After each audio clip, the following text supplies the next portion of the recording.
Hi there! In this video, I want to show you how easy it is to store dill without freezing or drying it. This year, I've already shown you how to prepare dill seeds to get 100% germination. As you can see, the dill has grown densely. It's green and fragrant, and in this state, you can start harvesting it. To do this, I first thin out such dense plantings to harvest it in small parts. I tear it out by the roots and then use secateurs to cut off the roots and send them to the compost. I put the greens in a bowl with a small amount of water in it so that the dill doesn't wilt but is fresh, as if it had just come from the garden. After that, the dill must be rinsed well under running water. The excess moisture must be shaken off, and in this form it can be completely processed. Although its stems are fragrant, I don't like them, so I only tear off the leaves, and the stems also go into the compost. But if you like, you can recycle the whole dill. When there is a lot of dill, for example, I managed to collect several basins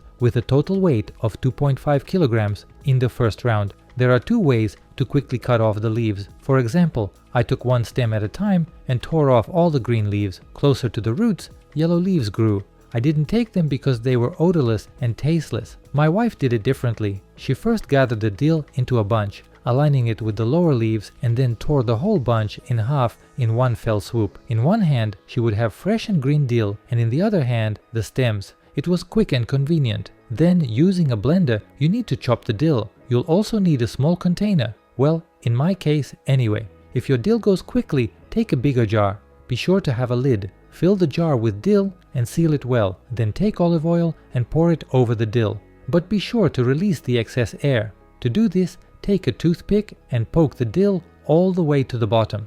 As you can see, the air slowly escapes. If you don't let it out, the dill will spoil very quickly. Fill the jar so that the olive oil covers the dill with at least a 2 mm layer. Put the jar in the refrigerator. Dill can be stored there for up to 2 months. You can use it for salad dressings, potatoes, and other dishes to which you always add dill and olive oil. In the next videos, I'll show you how to make dill oil and store it, as well as talk about dill salt and several other ways to store dill that will definitely come in handy. So if you like the video, be sure to like it, share it with your friends, and subscribe to my channel so you don't miss the release of new videos.